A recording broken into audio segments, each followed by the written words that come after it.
মাওলানা মুফতি গোলাম মাওলা ভুইয়া সাহেব দামাল বারাকাতুহুম, উপস্থিত আছেন সম্মানিত উলামায়ে কেরাম, উপস্থিত আছেন এই দেশের অত্যন্ত শান্তিপ্রিয় দিনপ্রিয় তৌহিদি জনতা এবং পর্দার আড়ালের মা ও বোনেরা। আমরা এমন একটা সময় এখানে একত্রিত হয়েছি, উপস্থিত হয়েছি, যেই সময়টা একটা মানুষের ঈমান ধরে রাখাটা অনেক কঠিন। চতুর্দিক থেকে ফিতনা, চতুর্দিক থেকে চতুর্মুখী ফিতনা, এবং এই ফিতনাগুলো অন্য কারো মাধ্যমে আসে না, আমাদের মাধ্যমে আসে। কেউ কেউ দেখবেন এমন এক পরিবেশ করে এই ফিতনা করছে, মনে হচ্ছে যে আমরা যারা সারাটা জীবন মসজিদ মাদ্রাসায় কাটায় দিছি আমাদেরকে তার পছন্দ না। এমন ব্যক্তিকে পছন্দ যেই ব্যক্তি বলে যে নামাজ রোজা লাগবে না, বছরে একদিন পীর বাবা মাজারে গিয়া সেজদা দিয়া কিছু হাদিয়া তোবা দিলেই হয়ে যাবে। এই ফিতনা আছে না? কাদিয়ানি ফিতনা, আরো হাজারো ফিতনা আছে। আসলে এই জন্য সবচাইতে বড় দোষী হইলাম আমরা, অর্থাৎ উলামায়ে কেরাম সবচাইতে বড় দোষী। আমরা সহজভাবে আপনাদের কাছে দিন পৌঁছাইতে পারি নাই। আমরা দিনকে যেভাবে উপস্থাপন করা দরকার ছিল ওইভাবে আপনাদের কাছে উপস্থাপন করতে পারি নাই। আমরা যথাযথভাবে আপনাদের কাছে গিয়ে দাওয়াতটা পৌঁছাইতে পারি নাই। এটার জন্য দোষী এবং এটার জন্য মাহদুস হলাম আমরা। আজকে এই মাদ্রাসার উদ্যোগে আয়োজন করা হয়েছে মূলত দিনই কিছু আলোচনা শোনানোর জন্য। এখানে যদি কারো প্রত্যাশা থাকে কেউ এখানে রংঢং করবে, কেউ অনেক আওয়াজ দিবে, কেউ সুর দিবে, তাহলে ভুল করবে। এই মজমাগুলো এরকম মজমা না। এই মজমাগুলোর সহজ সরল কিছু আলোচনা হবে, কিছু দিনের আলোচনা হবে, আল্লাহ রাসূল সাল্লাল্লাহু আলাইহি ওয়াসাল্লামের হাদিসে মুবারাকাতে কিছু আলোচনা হবে। আমরা মনে মনে দোয়া করতে থাকি আল্লাহ তাআলা যেন আমাদেরকে কোরআন এবং সুন্নাহর উপর যথাযথ কথাগুলো, যেই কথার দ্বারা আমার দিলের পরিবর্তন হয়, আমার আমলের পরিবর্তন হয়, এবং এই মাহফিলের পূর্বের থেকে এই মাহফিলের পরের জীবন যেন আরো সুন্দর হয়, আল্লাহ তাআলা এই জন্য আমাদের সকলকে কবুল করুন। সকলে বলি আমিন।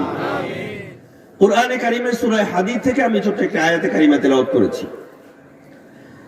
এই আয়াত এবং তার সাথে আরেকটি আয়াতের তরজমা এবং তৎসংশ্লিষ্ট কয়েকটি কথা বলার চেষ্টা করবো। মা তৌফিক ইল্লা বিল্লাহ। মোহতারাম হাজিরিন, আল্লাহ রাব্বুল আলামিন যুগে যুগে সময়ে সময়ে এই উম্মতের জন্য নবী এবং রাসূল প্রেরণ করেছে। তারা দুইটা কাজ করেছে, বাশীরা ওয়া নাযীরা। সুসংবাদ দিয়েছেন, জান্নাতের ভয় দেখিয়েছেন, সতর্ক করিয়েছেন জাহান্নাম থেকে।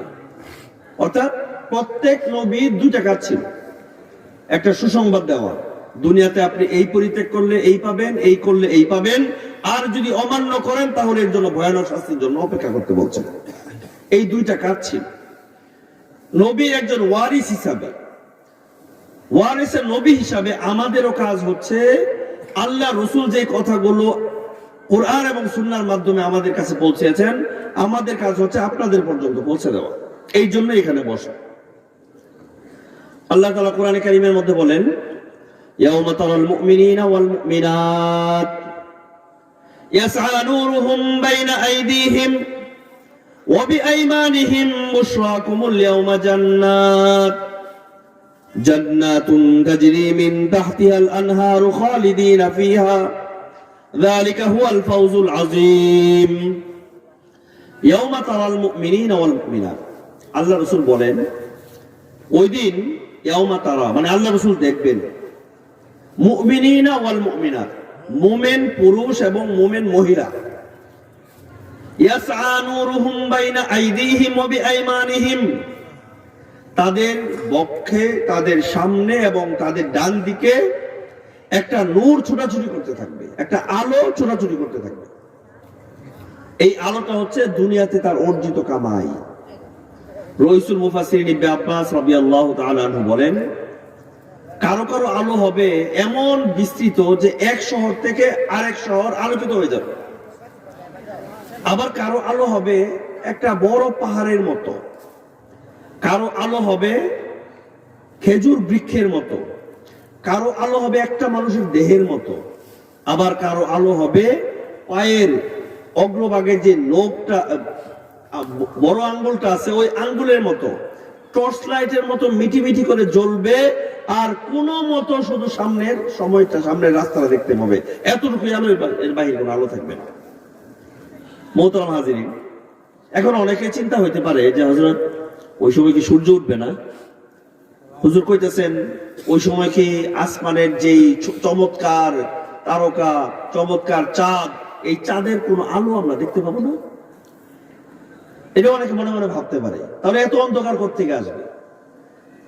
হ্যাঁ, তাহলে দেখবেন কোরআন কারীমে এক আয়াতে আছে, ইদাস সামাউন ফাতারাত, আসমান বিদীর্ণ হবে, ওয়া ইদাল কাওয়াকিবুন তাসারাত, তারকারাজি খসে পড়বে। আমরা সূর্য উদিত হওয়া দেখি, সূর্য অস্তমিত হওয়া দেখি। সূর্য উদিত হওয়াটাকে আমরা দিনের আলো বলে আখ্যায়িত করে সারা পৃথিবীটাকে আলোকময় দেখি, আর সূর্য অস্তমিত হওয়াটাকে আমরা অন্ধকারাচ্ছন্ন একটা সময় দেখি, তখন আর কিছুই দেখা যায় না। এটাই তো দিন রাত্রের। এখন এই দিন রাত্রের উদয় অস্ত সব যখন একেবারে শেষ হয়ে যাবে, তখন আর আলোর কিছুই থাকবে না। ওই সময়ে একজন মানুষের আলো থাকবে তার আমল, আর কোনো কিছুই তার কাজে আসবে না, কোনো কিছু তার কাজে আসবে না, কোনো কিছুই না। যে বাড়ি, যে নেতৃত্ব, যে ক্ষমতা, যে পাওয়ার, যেই বংশ উন্মাদনা, যে শারীরিক শক্তির উন্মাদনা, কিছুই থাকবে না, কিচ্ছু কাজ করবে না। ওই সময়ে ওই আলোটাই কাজে লাগবে, ওই আলো তারা দেখতে পারবে। ইয়াসানুরুহুম বাইনা আইদিহিম ওয়া বিআইমানিহিম বুশরাকুমুল ইয়াওমা জান্নাতুন তাজরি মিন তাহতিহাল আনহার। ওই আলোকপ্রাপ্তদের জন্য আল্লাহ তাআলা সুসংবাদ দিবেন। বুশরা কিসের? জান্নাতের। কোন জান্নাত? তাজরি মিন তাহতিহাল আনহার। বাংলাদেশে যত পর্যটন কেন্দ্র আছে, সমস্ত পর্যটন কেন্দ্রের শোভাবর্ধন বা পর্যটক আকর্ষণ করার জন্য সবাই কিন্তু লেক করে, মানে সুন্দর একটা পানির প্রসবরণ করে, হাউস করে, কেউ সুইমিং করে, মানে যে কোনো ভাবে পানির একটা উৎস বা পানির একটা খেলা না থাকলে যে কোনো পার্ক এটা জমে না। এই জন্য দেখবেন বাংলাদেশের সবচাইতে বেশি পর্যটক যায় বড় পানির মধ্যে। কোন পানি? কক্সবাজার সমুদ্র সৈকতে যায়। আল্লাহ তাআলা বলেন, বুশরাকুমুল ইয়াওমা জান্নাত তাজরি মিন তাহতিহাল আনহার। আচ্ছা, সেখানে যাবে, দেখা করে চলে আসবে, না কিছুদিন থাকবে? খালিদিনা ফিহা, সেখানে যে একবার প্রবেশ করবে আর বের হবে না। যালিকা হুয়াল ফাউজুল আযীম। কতই না উত্তম প্রতিদান। মোহতারাম হাজিরিন, আমার আলোচ্য সূচি সামনে। আমরা দুনিয়ার মধ্যে জানি, দুনিয়ার মধ্যে দুইটা শ্রেণী। একটা শ্রেণী আল্লাহকে বিশ্বাস করে, একটা শ্রেণী আল্লাহকে বিশ্বাস করে না। এই দুইটা শ্রেণী তো। একটা শ্রেণী আল্লাহকে মানে, একটা শ্রেণী আল্লাহকে অস্বীকার করে। এক দলের নাম মুসলমান, এক দলের নাম কাফের। কিন্তু এক আশ্চর্য সংবাদ দিচ্ছে আল্লাহ তাআলা কোরআনে কারীমের এই আয়াতের মধ্যে। আরেকটা নতুন দলের সম্পর্কে বলেন, ইয়াউমা ইয়াকুলুল মুনাফিকুনা ওয়াল মুনাফিকাত। ওই দিন মুনাফিক পুরুষ এবং মুনাফিক মহিলারা চিল্লাইতে থাকবে, চিৎকার দিয়ে থাকবে, আমানুনজুরুনা নাত্তাবিস মিন নূরিকুম। এই একটু দাঁড়াও। একটা দল, আপনি ইদাস সামাউন ফাতারাত ওয়া ইদাল কাওয়াকিবুন তাসারাত ওয়া ইদাল বিহারু ফুজ্জিরাত ওয়া ইদাল কুবুরু বুরসিরাত। ওই যে কবর থেকে যখন উত্তোলন করা হবে, তখন দাঁড়াবে, দাঁড়ায় দেখবে যে মুমিন মুমিনাত তারা আলোকপ্রাপ্ত অবস্থায় সামনে অগ্রসর হচ্ছে, আর কিছু মানুষ পিছনে তাকায় রয়েছে, যার কাছে কোনো আলো নাই, সে পিছন দিক দিয়ে চিল্লায় বলতে থাকবে, ইয়াউমা ইয়াকুলুল মুনাফিকুনা ওয়াল মুনাফিকাত লিল্লাযিনা আমানুনজুর। আরে ভাই একটু অপেক্ষা করো, আরে কই আলো নেই, কই যাইতেছো, একটু দাঁড়াও, একটু দাঁড়াও। চিত্রটা একটু কল্পনা করে দেখেন।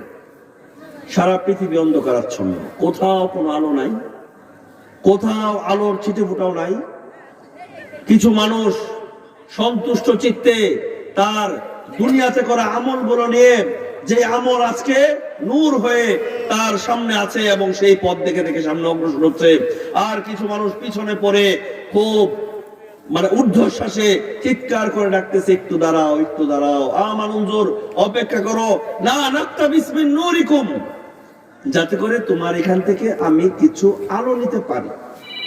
ইক্তিবাস শব্দের অর্থ হচ্ছে, আচ্ছা একটা সময় মশাল ছিল না, মশালের পরবর্তী যুগ হচ্ছে হলো কুপির, এটার পরবর্তী যুগ কুপির না। এখন তো ওই ইলেকট্রনিক্স কত ডিভাইস বের হয়েছে তো হিসাবে নেই। আচ্ছা কোন কুপি থেকে যদি আরেকটা কুপিতে কোনো আলো নেয় তাহলে এই কুপির আলো কমে যায়? কোন হারিকেন থেকে যদি অন্য কোনো হারিকেনে খুব মানে বাতি নেয় বা আলো নেয় তাহলে কমে যায় না। নাক্তাবিস, ইক্তিবাস অর্থ হচ্ছে একটু দাঁড়াও, তোমার মশাল থেকে, তোমার আলো থেকে আমি একটু আলো সংগ্রহ করব, যে আলো সংগ্রহ করার কারণে তোমার আলোতে কোনো কমতি পড়বে না, একটু দাঁড়াও, একটু দাঁড়াও, না নাক্তাবিস মিন নূরিকুম। ওই সময় ওই মুসলমানরা বলবে, কিলা ইরজিউ ওয়ারাআকুম ফালতামিসু নূরা, কিলা ইরজিউ, ইরজিউ ফিরে যাও, তারা বলবে ফিরে যাও, ফিরে যাও। আচ্ছা হাসরের ময়দান থেকে ফিরে যাওয়ার পথ কোনটা? হাসরের ময়দান থেকে ফিরে যাওয়ার পথ কোনটা? কোন পথ আছে? মোহতারাম হাজিরিন, এটা বোঝার জন্য একটু ছোট উদাহরণ দিলে বুঝবেন। বাংলাদেশের বড় বিশ্ববিদ্যালয়, ঢাকা বিশ্ববিদ্যালয় বলেন, অথবা আপনি এই মেডিকেল বলেন, অথবা বুয়েট বলেন, যত পাবলিক বিশ্ববিদ্যালয় আছে, মোটামুটি অধিকাংশ পাবলিক বিশ্ববিদ্যালয়ে ভর্তি পরীক্ষা কয়বার দেওয়া যায়? কয়বার দেওয়া যায়? একবার। আপনি আপনার টাকা দিয়ে ভর্তি হবেন, আপনার টাকা দিয়ে কিনে খাবেন, আপনি স্যারদেরকে বেতন দিয়ে আপনি পড়বেন, তারপরেও ওই ভর্তি পরীক্ষায় অংশগ্রহণ করার সুযোগ মাত্র কয়বার? একবার। তাহলে ভর্তি পরীক্ষায় অংশগ্রহণ করার সুযোগ যদি মাত্র একবার দেওয়া হয়, তাহলে আল্লাহ তাআলা যে বারবার আমাদেরকে বলতেছে চান্স কিন্তু একবার, চান্স কিন্তু একবার, চান্স কিন্তু একবার, এইটাকে একটু স্মরণ রাখা দরকার না? ওই দিন বলবেন কিলা ইরজিউ ওয়ারাআকুম ফালতামিসু নূরা, যাও পিছনে ফিরে যাও, পিছনে ফিরে যাও, দুনিয়া চলে যাও, দুনিয়া থেকে গিয়ে কি করো? আলো সংগ্রহ করো। এই অবস্থার মধ্যে যখন চলতে থাকবে, ফাদুরিবা বাইনাহুম বিসুরিল লাহু বাব, তখন উভয়ের মাঝখানে, উভয় কোন দল? একদল মুমিন মুমিনাত আর একদল মুনাফিকিন এবং মুনাফিকাত, এই দুই দলের মাঝখানে একটা ফাদুরিবা বাইনাহুম বিসুরিল লাহু বাব, বিশাল আকৃতির একটা দেয়াল প্রতিস্থাপন করা হবে, এর একটা দরজা থাকবে। ফাদুরিবা বাইনাহুম বিসুরিল লাহু বাব। এখন দুই দল নিরাপদ, একদল একেবারে আলোকপ্রাপ্ত সামনে অগ্রসর হচ্ছে, আর পিছন দিক থেকে যারা ডাকতেছিল তাদের আর এখন দেখা যাচ্ছে না, তাদের শুধু শোরগোলই শোনা যাচ্ছে, চিৎকার চেঁচামেচি ডাকাডাকি শোনা যাচ্ছে। কিন্তু এখন দল দুইটা ভাগ, একটা মুনাফিকের দল আর একটা মুসলমানের দল, মুমিন মুমিনাতের দল। বাতিনুহু ফীহির রাহমাতু ওয়া যাহিরুহু মিন কিবালিহিল আযাব। এর এক দলের মধ্যে বাতিনুহু ফীহির রাহমা, দুই দলের মধ্যে এক দলের উপর কি হবে? আল্লাহর রহমত, আল্লাহর দয়া, আল্লাহর অনুগ্রহ, আল্লাহর ভালোবাসা, আল্লাহর নিয়ামতে পরিপূর্ণ থাকবে। ওয়া যাহিরুহু মিন কিবালিহিল আযাব। আর অন্য দলের উপরে আল্লাহর ক্রোধ, আল্লাহর রাগ এবং আল্লাহর লানত তাদের উপর বর্ষণ হতে থাকে। ইউনাদুনাহুম আলাম নাকুম মাআকুম